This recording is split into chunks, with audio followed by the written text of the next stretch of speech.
और आप देख रहे हैं हमारा YouTube चैनल शब्द शैलेंद्र सिंह। आज हम हैं बेहद खास मेहमान के साथ, संदीप बंसल जी के साथ। संदीप बंसल जी का मैं थोड़ा सा परिचय कराता हूँ, बाकी हम लोग बातचीत में डिस्कस करेंगे। ये अखिल भारतीय उद्योग व्यापार मंडल के राष्ट्रीय अध्यक्ष हैं। साथ ही साथ 19 साल की अवस्था में इन्होंने राजनीति शुरू की थी, व्यापारी राजनीति 1990 से।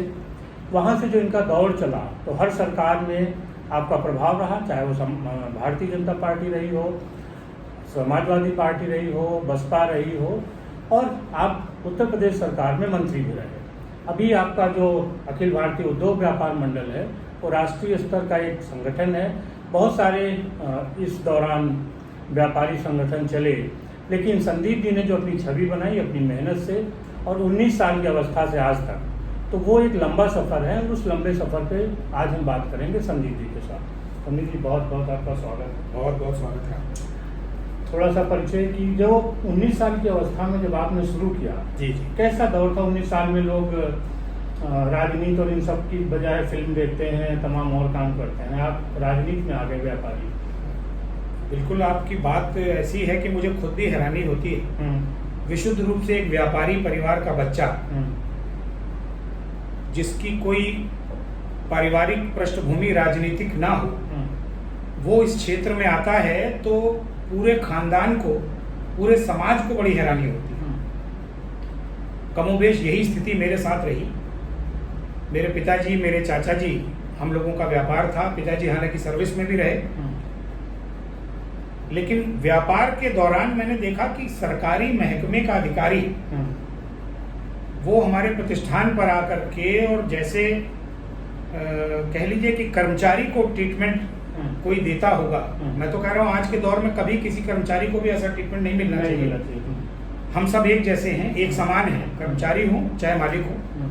लेकिन उससे भी बुरा बर्ताव कुछ अधिकारी मैंने देखा कि मेरे प्रतिष्ठान पर कर रहे हैं। मैं वो घटना आपको बताऊंगा एक मिनट में। उस दौरान सिलेंडर नहीं मिला करते थे, घर वाली गैस के सिलेंडरों की जरा शॉर्टेज होती थी 1990-91 में, आपको ध्यान होगा। मुझे ये भी याद है कि मेरी दादी जी ने सिलेंडर मुझको दिया था, मोटरसाइकिल पर रख करके मैं लाया था, या जिस भी माध्यम से लाया हूँगा, कि ये सिलेंडर घर का भरना है। तो ऐशबाग रोड पर प्रतिष्ठान था, तो वहाँ पर खड़खड़े वाले गुजरते थे, तो वो सिलेंडर वहाँ पर भरवा दीजिए। और कुछ ही देर बाद एक पीडब्ल्यूडी के अधिकारी वो 2 सिलेंडर अपने खाली दे जाते हैं कि हमारे प्रोजेक्ट मैनेजर का ये 2 सिलेंडर है, ये दोनों सिलेंडर भर जाने चाहिए शाम तक, क्योंकि उनके घर पे समस्या है। मैं कॉलेज चला जाता हूँ। मैं कॉलेज जा रहा था, मैं लखनऊ क्रिश्चियन कॉलेज से ग्रेजुएशन कर रहा था, यूनिवर्सिटी में भी रहा मैं कॉलेज गया, और जब मैं लौट करके आया तो मैंने देखा कि अपना वाला सिलेंडर तो खाली पड़ा है। जो 2 सिलेंडर उनके थे उसमें से 1 सिलेंडर भर गया। मैंने पूछा चाचा जी से, पिताजी से, तो उन्होंने कहा कि भाई आज तो कोई खड़खड़े वाला आया नहीं, बड़ी मुश्किल से किसी तरीके से 1 सिलेंडर ये मिल पाया, अरेंज हो पाया, वो भी ज़्यादा पैसे, बहुत ज़्यादा पैसे देने पड़े। उस समय ये स्थिति। अभी हम लोग ये चर्चा कर ही रहे थे, तब तक वो अधिकारी आ गए जीप में बैठ करके, सरकारी जीप में, और बड़ा जैसे ही उनको ये पता लगा कि दोनों सिलेंडर नहीं भरे, एक ही सिलेंडर भरा, तो यकीन मानिए कि ये नहीं लग रहा था कि हम लोग दुकान के मालिक हैं या हम लोग व्यापार कर रहे हैं। उन्होंने कहा कि आपका काम बंद करा दूंगा, आपका ये करा दूंगा, और ये प्रोजेक्ट मैनेजर का सिलेंडर एक ही भरा, दूसरा नहीं भर पाया। मुझसे बर्दाश्त नहीं हुआ, और मैं काउंटर पर बैठा था, जैसे दुकानों के काउंटर होते, मैं उठ के खड़ा हुआ, और मैं उनका मतलब गिरेबानी पकड़ने जा रहा था, लेकिन वो तब तक पीछे हट गए। और मैं पिताजी और चाचा जी को ध्यान में रखते हुए कह सकता था, मैंने कहा व्यापार कर रहे हैं, सम्मान बेचा और स्वाभिमान बेच करके काम नहीं कर रहे हैं, और इस तरह का व्यापार हम नहीं करेंगे, और ना इस तरह की बात सुनेंगे। मेरी दादी ने कहा था कि सिलेंडर भर जाए, वो तो भरा नहीं अभी तक, आपका फिर भी 1 सिलेंडर भर गया, हम कैसे रोटी खाएंगे, दादी को क्या मुंह दिखाएंगे। इतना मैंने कहा, और वो तो खैर नाराज होकर चले गए कि बताइए बच्चा कैसी बात कर रहा है, और गुनगुनाते हुए चले गए। उसके बाद पिताजी और चाचा जी ने मुझे बहुत डांटा कि तुम दुकान बंद करा दोगे, तुम व्यापार बंद करा दोगे, तुम इस लायक हो नहीं कि भैया तुम दुकान पर बैठो। मैंने पिताजी चाचा जी से इतनी बात कही कि अगर सम्मान नहीं, क्या फायदा ये लाखों रुपए कमा करके या ये व्यापार करके। उस दिन से मेरे दिमाग में आया कि इस व्यापारी वर्ग को भी सम्मान मिलना चाहिए, और इसके लिए मुझे कुछ करना चाहिए। That was turning point of my life. और उसने मुझे प्रेरित किया कि भाई इस व्यापारी वर्ग को जो सबसे ज्यादा टैक्स दे रहा है, सबसे ज्यादा रोजगार दे रहा है, देखिए सबसे ज्यादा करोड़ों की संख्या में रोजगार व्यापारी दे रहा है। व्यापार कर रहा है तो सम्मान भी तो इसको मिल जाए। मंदिर हो, मस्जिद हो, गिरजा हो, गुरुद्वारा हो, कोई धार्मिक अनुष्ठान हो, कोई सामाजिक कार्य हो, राष्ट्र की कहीं मदद करनी हो, सबसे आगे व्यापारी खड़ा। लेकिन सम्मान की दृष्टि से आज भी उसको दुधारू गाय समझा जा रहा। तो इस दिशा ने, इस भाव ने मुझे प्रेरित किया और मैं व्यापार मंडल में लखनऊ के युवा इकाई का अध्यक्ष बना। तो यहाँ से मैंने अपने जीवन की शुरुआत की और धीरे धीरे चलते हुए जब युवा साथियों को जोड़ा, बहुत सारी टीम बन गई। तो जिन व्यापार मंडल के साथियों ने मुझे बढ़ाया था या जो जिम्मेदारी उन्होंने दी थी, उनको फिर ये लगने लग गया ये राजनीति होती है कि ये लड़का तो बहुत कम उम्र में बहुत तेज चला जाएगा। फिर वो युवा की इकाई को भंग किया गया। अच्छा। जो दूसरे संगठन की इकाई थी। लेकिन तब तक 4 साल की मेहनत 1989 से 1993 तक जो मेहनत की, उसमें एक नाम हो चुका था, कुछ साथी सैकड़ों की संख्या में जुड़ चुके थे। तो ये तय किया गया कि नहीं, अब घर नहीं बैठेंगे, मतलब सिर्फ व्यापारी में नहीं रहेंगे, इस व्यापार मंडल के जरिए व्यापारी के सम्मान को बढ़ाएंगे। तब हम लोगों ने उत्तर प्रदेश युवा उद्योग व्यापार मंडल 3 सितंबर 1993 को गठित किया, रजिस्ट्रेशन कराया, साथियों को जोड़ा। तब से ये सफर अलग नाम से उत्तर प्रदेश युवा उद्योग व्यापार मंडल, और सन 2001 में ये जो आप देख रहे हैं अखिल भारतीय उद्योग व्यापार मंडल, इसको हम लोग लेकर के चल रहे हैं। और आज मुझे लगता है देश का सबसे बड़ा व्यापारी संगठन ये काम कर रहा है। खास तौर पर मैं बात ये जरूर कहना चाहूँगा, संगठन तो बहुत सारे आए, नेता भी बहुत सारे व्यापार मंडल के हैं, लेकिन आज पूरे देश में एक भी व्यक्ति उंगली उठाकर यूं नहीं कह सकता, ना मेरे बारे में ना इस संगठन के बारे में, कि कोई गलत तरीके का काम इस संगठन ने किया। जो उद्देश्य था वही उद्देश्य आज भी है, पहले दर्जे का सम्मान व्यापारी को दिलाना है। इसी संकल्प को लेकर हम लोग आगे बढ़ रहे हैं। एक आईएएस का जो सम्मान है, एक आईपीएस का जो सम्मान है, मैं तो यहाँ तक कहता हूँ कि जो देश की रक्षा करता है वो एक फौजी है, एक सीमा पर रक्षा कर रहा है दुश्मन देश से, तो वो फौजी है, उसका पूरा सम्मान हमारे देश में आज भी पहले नंबर पर फौजी का सम्मान। लेकिन अर्थव्यवस्था की रक्षा, हमारे देश की जो इकोनॉमी है उसकी रक्षा, देश को सबसे ज्यादा राजस्व दे करके चलाने का सरकार को काम वो व्यापारी करता है। तो जो आईएएस और फौजी का सम्मान है इस देश में, वही सम्मान व्यापारी का होना चाहिए। यही मेरे जीवन का संकल्प है। अरे इसके बाद आपका राजनीतिक दौर भी शुरू हुआ, हर पार्टी में आपका दखल रहा, थोड़ा सा वो कहाँ से शुरुआत? देखिए, पूरा परिवार जो हमारा है वो राष्ट्रीय स्वयंसेवक संघ से जुड़ा रहा, इसमें कोई मुझे संकोच नहीं है कहने में। मेरे दादाजी, मेरे पिताजी, मेरे चाचा जी, सभी लोग, और मैं स्वयं बाल स्वयंसेवक रहा। बहुत शुरू से स्वयंसेवक रहते हुए एक रुझान इस तरफ रहा, लेकिन एक्टिव पॉलिटिक्स में मैं बहुत ज़्यादा नहीं आया। सन 1991-92 में उत्तर प्रदेश में राम प्रकाश जी जो मुख्यमंत्री रहे 1999-2000 में, मैं 1991 में उनके संपर्क में आ गया। अच्छा। और जैसे एक शिष्य, एक बच्चा होता है, मैं छोटा ही था, मेरा विवाह भी नहीं हुआ था, मैं बहुत ग्रेजुएशन कर रहा था, तब से मैं उनके संपर्क में रहा। आप यूं कह सकते हैं कि मुझे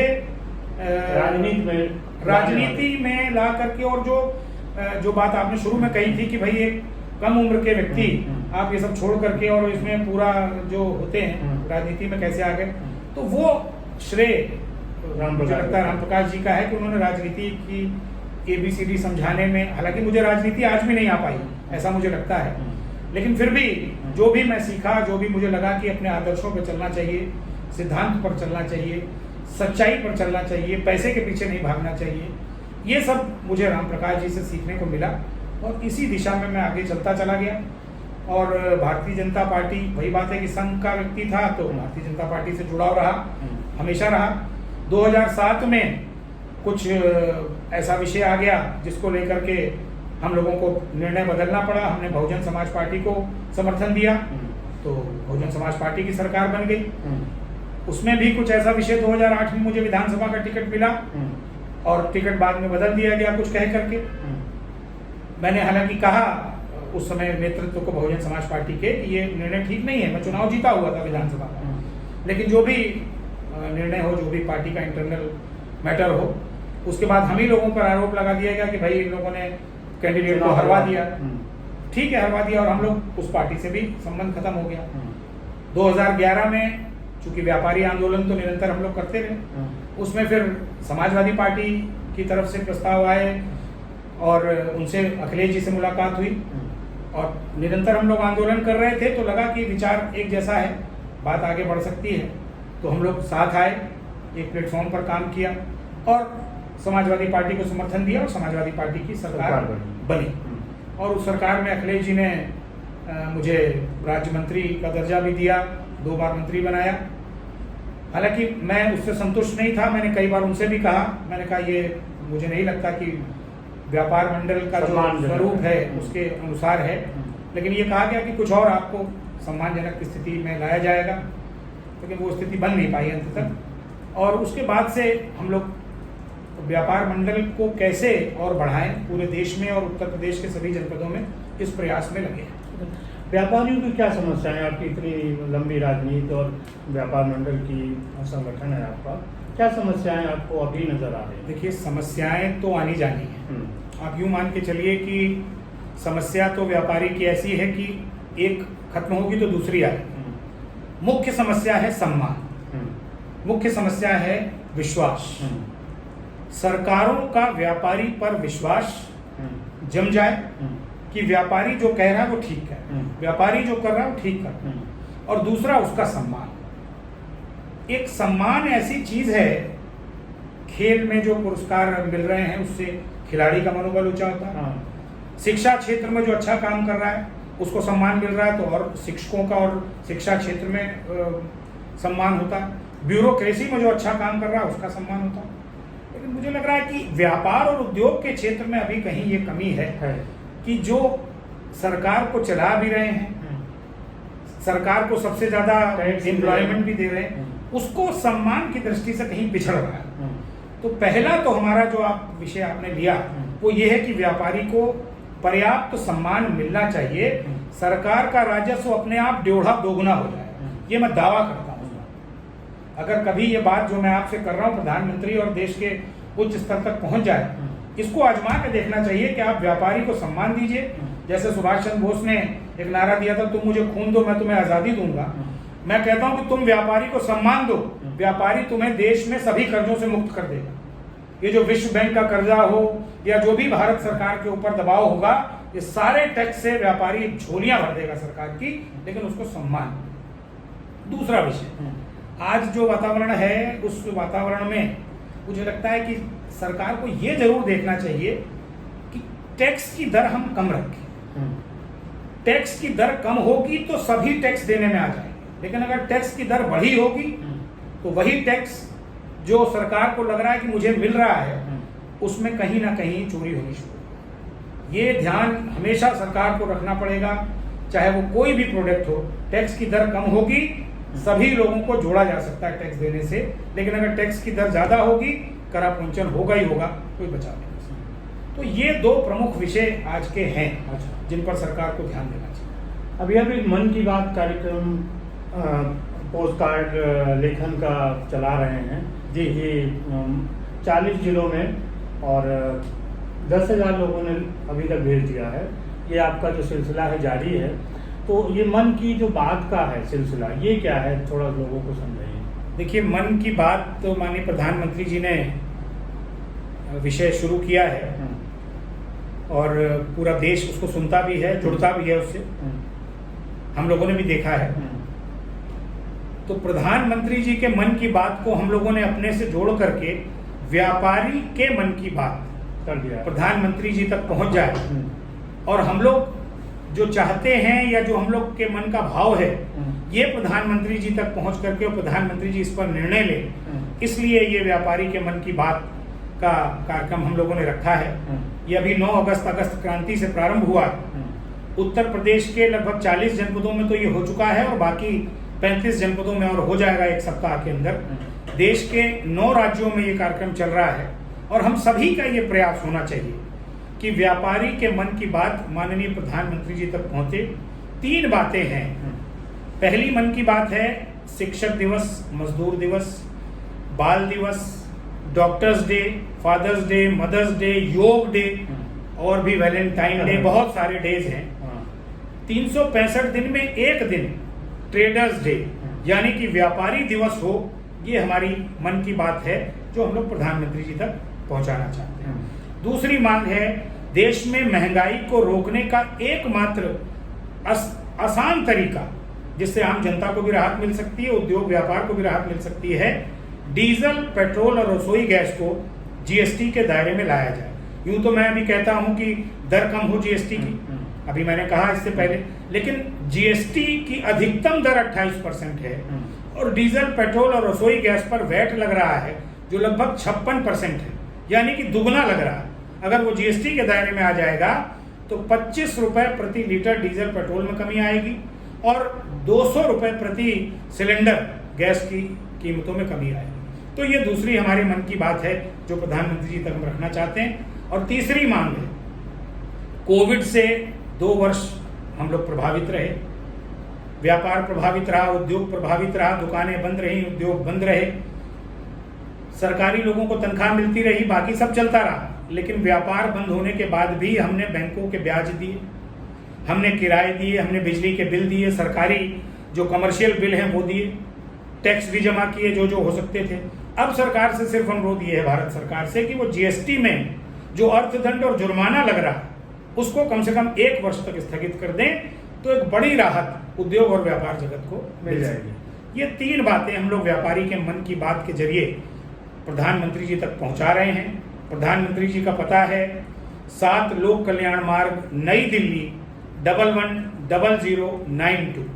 इसके माध्यम से हम लोग प्रधानमंत्री जी तक अपनी बात पहुंचा रहे हैं और मुझे उम्मीद है कि हमारी बात प्रधानमंत्री जी सुनेंगे और निश्चित रूप से इस पर सकारात्मक निर्णय लेंगे और उद्योग व्यापार जगत को बढ़ावा मिलेगा, उसका मनोबल ऊंचा होगा। कितने पत्र लिखवाने का लक्ष्य है?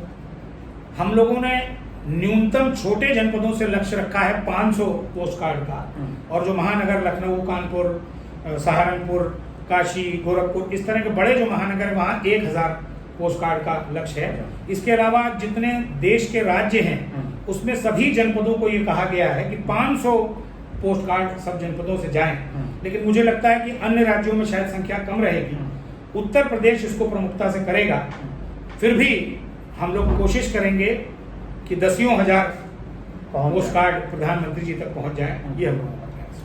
चलते चलते एक आखिरी सवाल, आपकी फिटनेस का राज क्या है? आमतौर पर व्यापारी के बारे में माना जाता ना फिट नहीं रहता आप, लेकिन आपकी 1991 से लेके और आज तक जो फिटनेस बनी हुई है उसका कुछ राज बताइए।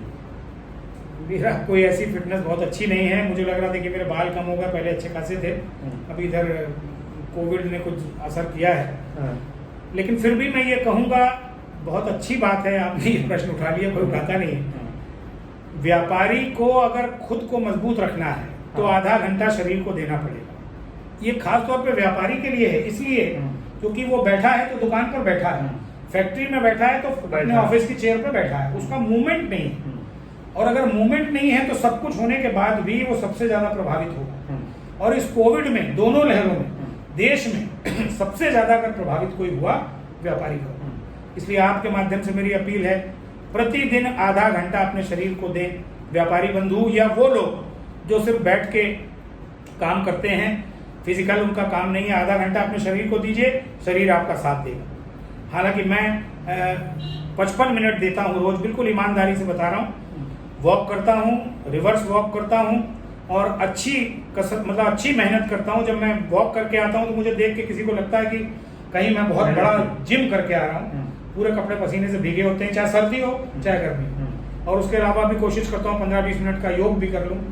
तो 1 घंटा मैं शरीर को अपने दे रहा हूँ और यही ऊपर से वाले से कहूँगा कि ये देता रहूँ। आपकी डाइट भी कंट्रोल में है और आप नशे जैसी हर चीज से मुक्त। जी जी बिल्कुल। डाइट के बारे में भी मैं कहूँगा कि रात का खाना हल्का, हालांकि हमारे देश में नहीं है ये परंपरा, हमारे यहाँ तो शादियाँ सब कार्यक्रम रात में हैं। रात में जितना कम आप खाएंगे उतना स्वास्थ्य के लिए। ये मेरे पिताजी का सबक है, मेरा नहीं है। ईश्वर की कृपा से नशे से मुक्त, बिल्कुल नशे से मुक्त है तो बहुत अच्छी बात, सबसे बढ़िया। तो साथियों, ये थी संदीप बंसल जी के साथ हमारी बातचीत। आपने देखा कि अभी भी वो बहुत फिट हैं। मैं बहुत सारे व्यापारी नेताओं से मिलता हूँ, संदीप जी के साथ हमारा एक लंबा संपर्क है। तो उन्होंने अपने जो वजन को मेंटेन किया है, बल्कि हम तो कहते हैं कुछ कम ही किया है लगातार, तो वो अपने आप में एक अद्भुत है और सभी को ऐसी प्रेरणा लेनी चाहिए, क्योंकि व्यापारियों के ऊपर जिम्मेदारियां भी हैं। हेल्थ के लिए भी अपना ध्यान रखना चाहिए, और कोविड के जो दौर हैं उनमें जिनकी हेल्थ ठीक है वही सर्वाइव कर पा रहे ठीक हैं। बात, ये तो बात है। तो बहुत शुक्रिया संदीप जी, आपका भी बहुत बहुत और सभी साथियों आपका भी बहुत शुक्रिया कि आपने इतना समय देके हमें सुना। शुक्रिया।